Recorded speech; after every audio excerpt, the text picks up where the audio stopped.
Assalamualaikum warahmatullahi wabarakatuh. Halo, annyeonghaseyo, apa kabarnya?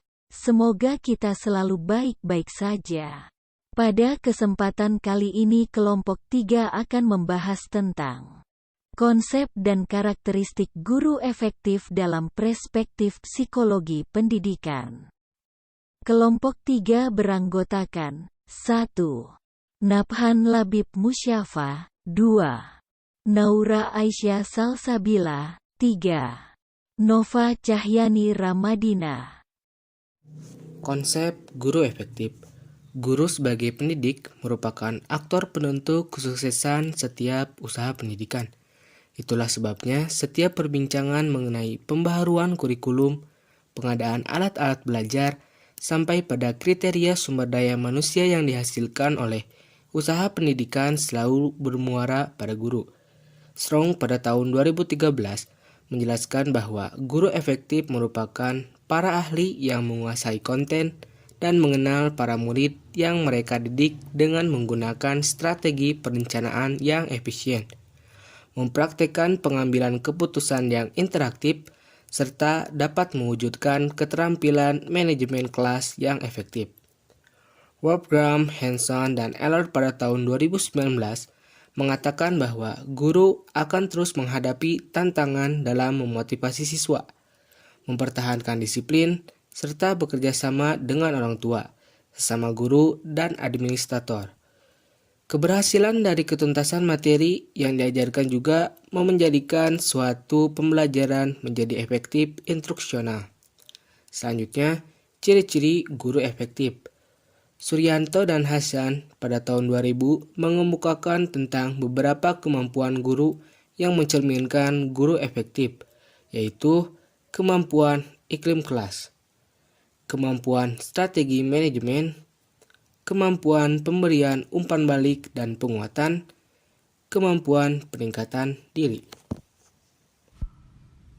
Bagian A, kemampuan terkait iklim kelas, di mana seorang guru yang pertama harus memiliki hubungan baik dengan siswa, tulus menerima dan memperhatikan siswa, menunjukkan minat dan antusiasme yang tinggi dalam mengajar, mampu menciptakan atmosfer untuk bekerja sama, melibatkan siswa dalam mengorganisasikan dan merencanakan kegiatan pembelajaran, dan yang terakhir mampu mendengarkan siswa dan menghargai hak siswa untuk berbicara.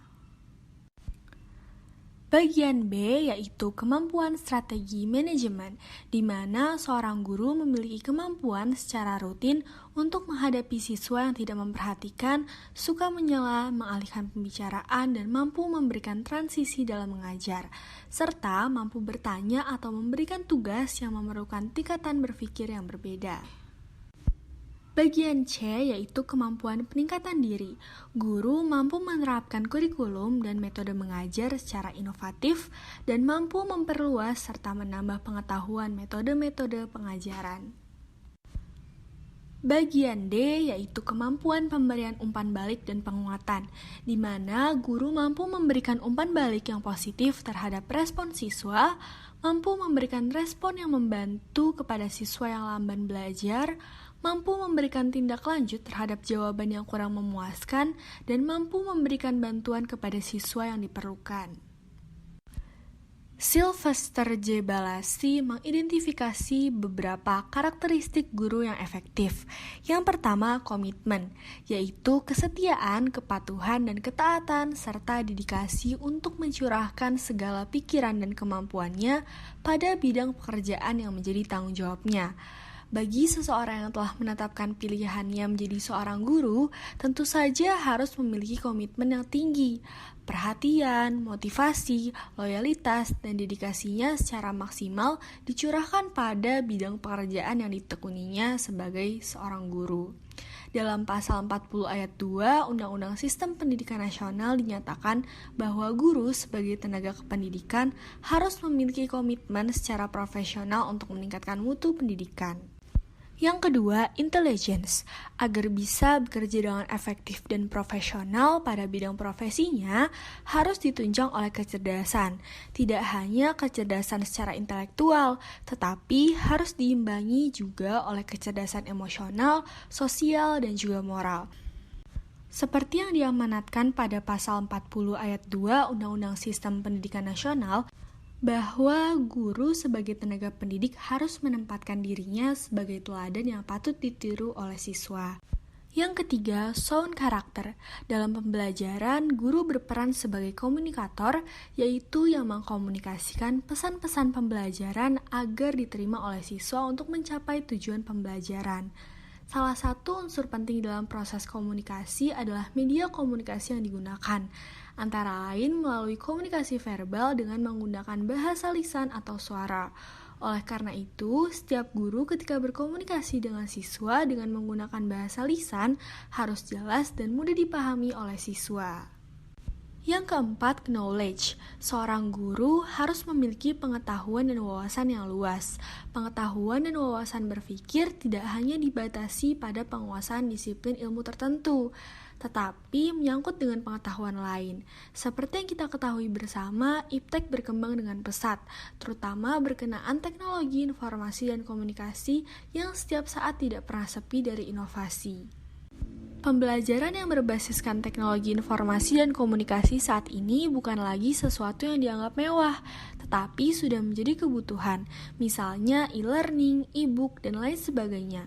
Bila guru tidak mampu menyesuaikan dengan perkembangan yang terjadi, maka sudah pasti akan mempengaruhi terhadap efektivitas dan efisiensi dalam melaksanakan tugasnya.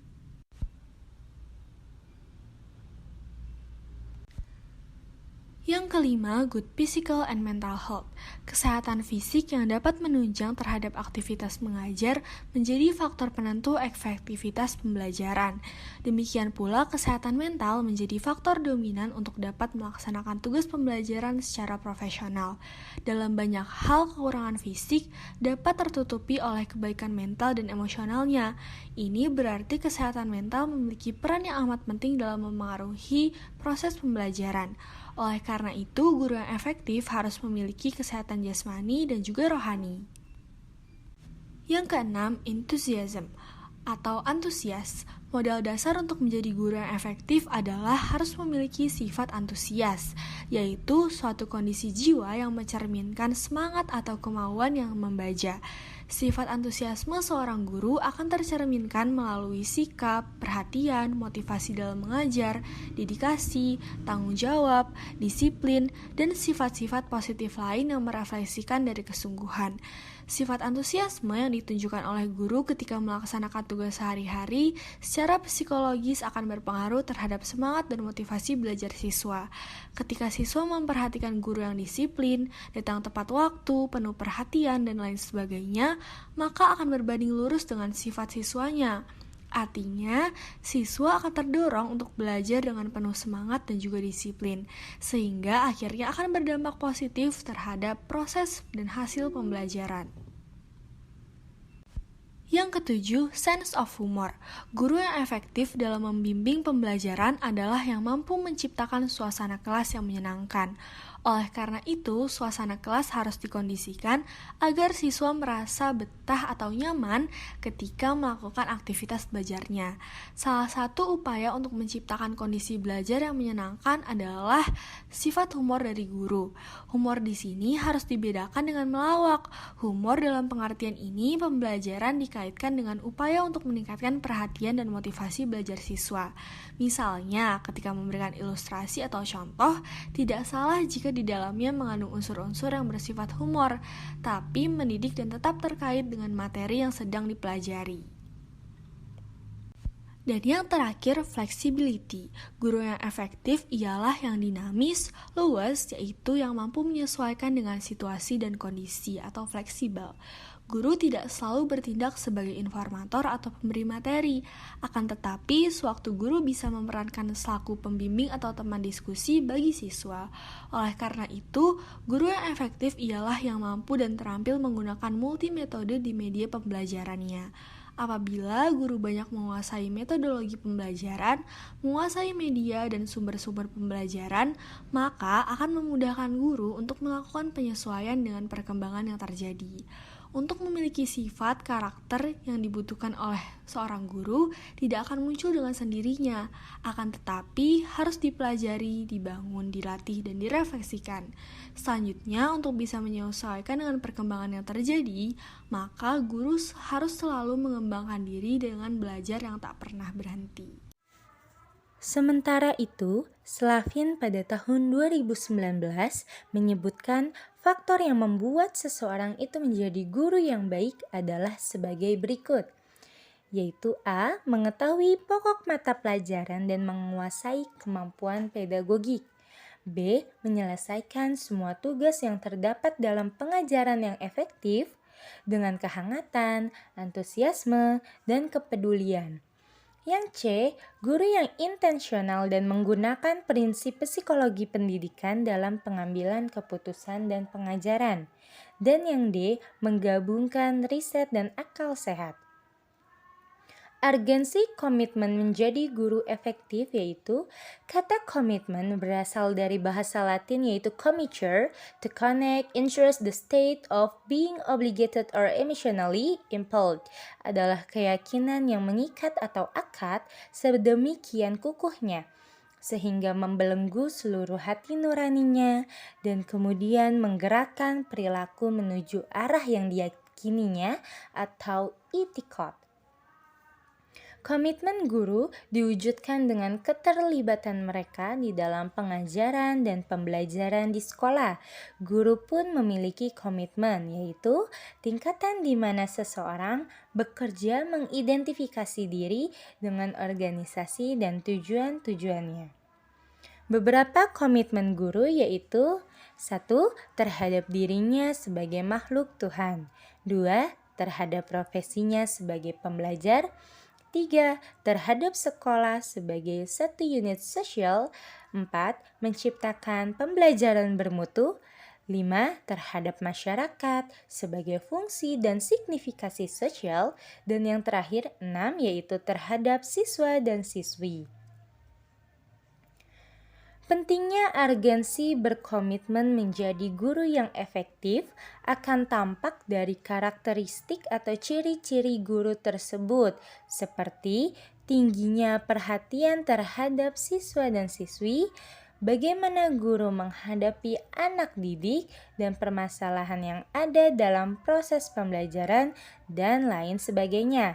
Guru efektif selalu menciptakan pengajaran yang berkualitas, adaptif, dan solutif.